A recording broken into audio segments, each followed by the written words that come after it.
Hello Praveen Uttarardh students, உங்களுக்கு third பேப்பரில் first question 30 மார்க்குக்கு 15 மார்க்கு கேட்குறாங்க.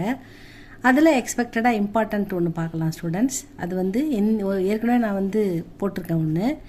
இப்போ ரெண்டாவதாக ஒரு இம்பார்ட்டண்ட் போடுறேன். ஹிந்தி காவியமே பிரகிருதி சித்திரன். இதுக்கு 15 மார்க்கு. இது உங்கள் புக்கில் இதில் நம்ம சரவணா கைடில் ஒரு 3 பேஜ் கிட்ட பெருசாக வருது. இது ஒரு 1.5 பேஜுக்குள்ளே சிம்பிளாக வர்றதால இதை உங்களுக்கு போடுறேன். இதை படிச்சுக்கோங்க ஸ்டூடெண்ட்ஸ். இதை நல்லா தெளிவாக எழுதி வைங்க, நல்ல மார்க் கிடச்சிரும் உங்களுக்கு.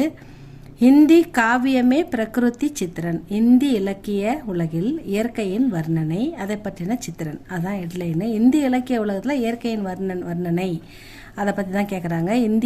இந்தி காவியமே பிரகிருத்தின்னா இயற்கை, அதை அதனுடைய வர்ணனையை பற்றின சித்திரன் அப்படின்னு எடுத்துக்கணும்.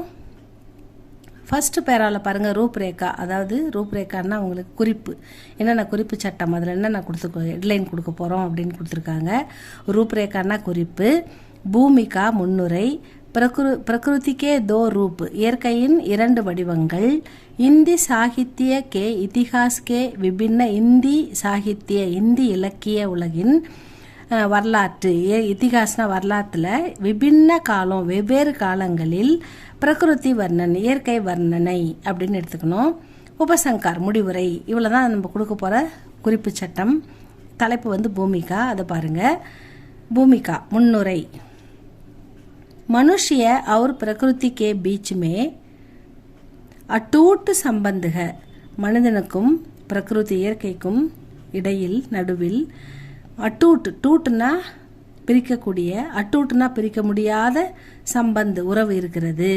மனுஷிய அவர் பிரகிருதிக்கே பீச்சுமே, மனிதனுக்கும் இயற்கைக்கும் நடுவில் அட்டூட்டு சம்பந்தக பிரிக்க முடியாத ஒரு சம்பந்தம் இருக்கிறது.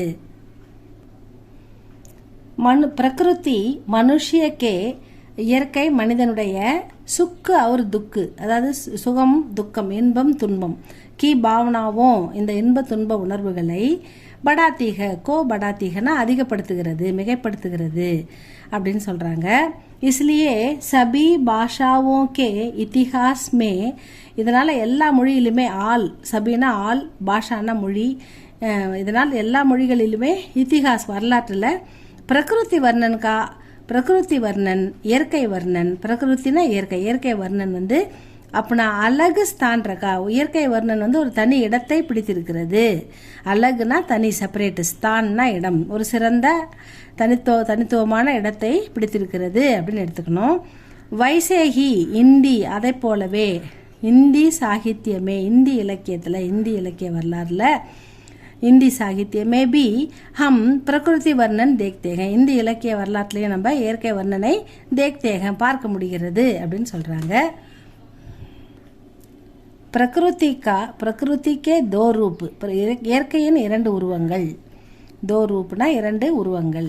பிரகிருதி அப்பனே சம்பன்ன பிரபாவ்சே, இயற்கை தன்னுடைய சம்பன்ன செழுமையான பிரபாவ் செழுமையான வளர்ச்சியினால், செழுமையான செல்வாக்கினால் அப்படின்னு எடுத்துக்கணும்.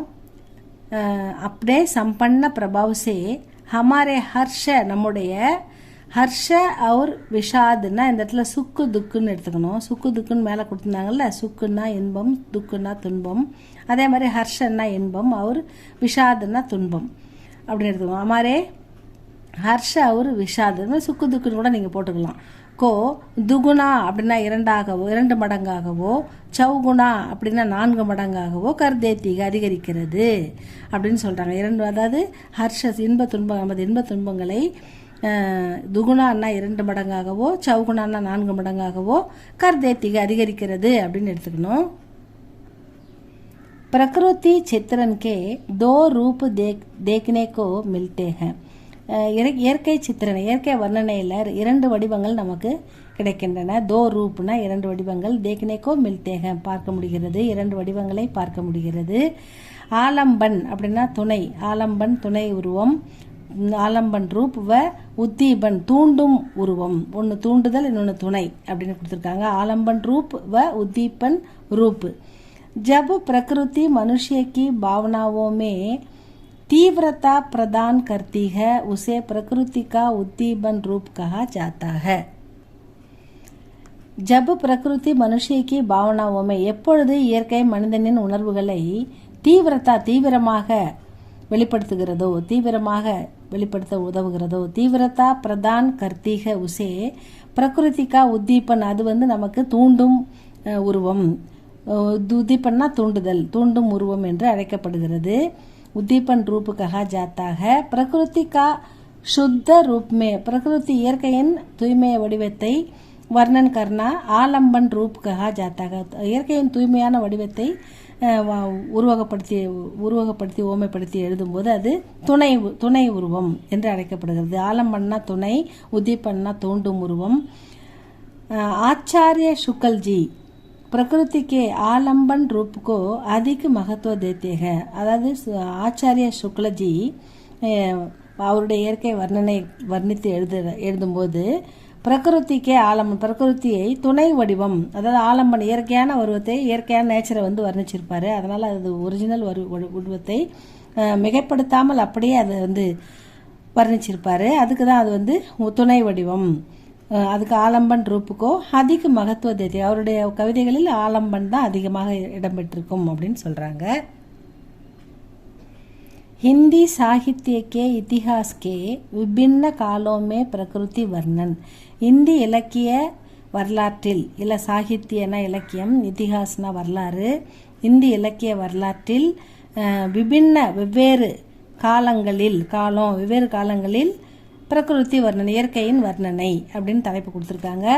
வீர் காத்தா கால்மேனா வீர்காத்தா ராஜாக்கள் காலத்தில் பிரகிருதி வர்ணன், அதாவது ராஜா வீர்காத்தா காலில் என்ன இருக்கும், போர், அவர் வெற்றி, அவருடைய வெற்றி முழக்கங்கள், எங்கெங்க ஜெயிச்சார் அப்படின்ற வர்ணனை தான் நிறையா இருக்கும்.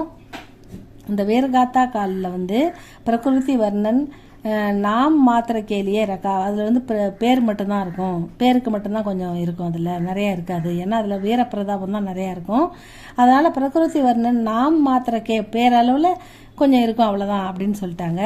பக்தி கால்மே பிரகிருதிமே பரமாத்மா கா தர்ஷன் பாயா ஜாத்தாக. பக்தி காலத்தில் நம்ம இறைவனின் அருளை பார்க்க முடியும், கடவுளுடைய பரமாத்மாவுடைய தர்ஷனத்தை இயற்கையாக பார்க்க முடியும் அப்படின்றத சொல்கிறாங்க.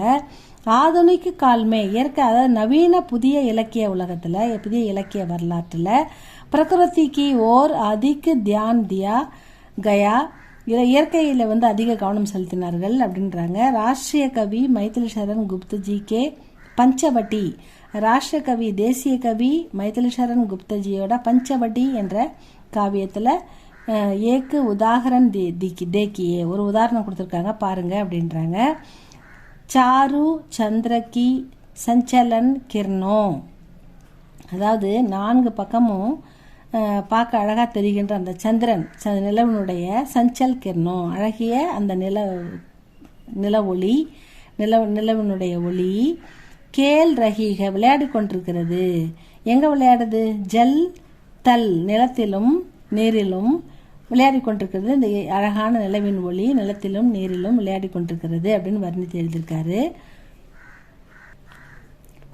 சுமித்ரானந்தன் பந்த்ஜி, ஜெய்சங்கர் பிரசாத் ஜி, இவங்க எல்லாமே ஜெய்சே மகான் கவியும் மிகப்பெரிய கவிஞர்கள், சிறந்த கவிஞர்கள். பிரகிருதி வர்ணன்மே இயற்கையை வர்ணித்து எழுதுறதுல அப்படி சாணி ந ரக்கி, அதாவது நிகரற்ற இடத்தை பிடித்திருந்தார்கள். சாணினா அவருக்கு ஈக்குவலாக யாரையும் சொல்ல முடியாது, அந்த அளவுக்கு உயர்ந்த இடத்தை பிடித்திருந்தார்கள்.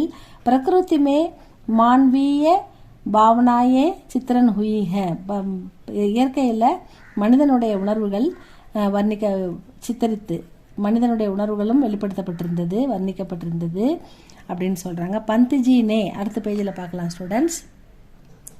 பந்த்ஜினே தோ ஸ்பஷ்ட கஹ தியா, பந்த்ஜி தெளிவாக விளக்குகிறார் அப்படின்னு சொல்லி அவருடைய கவிதையில் ஒரு 4 வரி கொடுத்துருக்காங்க, அதை பார்க்கலாம். சோடு துருத்ரா போட்டு ஊக்கி மாத்திராகுது. துருவுமோக்கி அப்படின்னா தான், துருவுமோன்னா அந்த இடத்துல மரம், இது சோடுன்னா விட்டுடுறது. மரத்தின் துருவுமோக்கி முடு சாயா, மரத்தின் நிழலை விட்டு, சோடுன்றத கடைசியாக எடுத்துக்கிறாங்க. துருவுமோக்கி முடிச்சாயா அப்படின்னா சோடுன்னா விட்டுட்டு, மரத்தின் நிழலை விட்டு அப்படின்னு எடுத்துக்கணும். தோடு பிரகிருதி சேபி மாயா, தோடுனாலும் விட்டுட்டு ஓடுறது. பிரகிருதி சேபி மாயா, இந்த இயற்கையை விட்டு விட்டு ஓடும்போது அப்படின்னு எடுத்துக்கணும். தோடுன்றது விட்டு செல்லுதல். பிரகிருதி சேபி மாயா, இந்த இயற்கையிலிருந்தே விடுபட்டு செல்லும்போது அப்படின்னு எடுத்துக்கணும். பாலே தேரே பால் ஜாலுமே, ஜால்னா வலை, தேரே பால்னா முடி, உன்னுடைய நீண்ட கருங்கூந்தல் முடியை அந்த ஜாலுமே அந்த முடியின் வலை பின்னலில், முடி வலை போல் பின்னுதான் அந்த பின்னலை, கைசே எப்படி, உல்ஜானா சிக்க வைப்பேன், நான் எப்படி சிக்க வைப்பேன், லோச்சன் என்னுடைய கண்களால், என் கண்களின் வளையல், என் கண்களால் கூந்தலின் வலையில் எப்படி சிக்க வைப்பேன் அப்படின்னு கேட்குறாரு. சோடு துர்மோகி முருது ஜாயானா, சோடு துருவுமோ கி முடு சாயா, அந்த மரத்தின் நிழலை விட்டுவிட்டு, தோடு பிரகிருதி சேபி மாயா, அதாவது இயற்கையையும் விட்டுவிட்டு, பாலே தேரே பால் இதெல்லாம் விட்டுட்டு, பெண்ணே உன் கூந்தலின் வலையை உன் கூந்தலின் வலையில் சிக்கி கொண்ட நான் உன்னை எப்படி என் கண்களில் வலையில் சிக்க வைப்பேன். தேரே பால் ஜால்மே கைசே உல்ஜா, நான் எப்படி உன்னை சிக்க வைப்பேன் என்னுடைய கண்களின் வலையில் அப்படின்னு கேட்குறாரு. லோல்ச்சன் இயற்கையோட சேர்த்து வர்ணிக்கிறாரு. அவ்வளோதான். இதில் உபசங்கார் பாருங்க.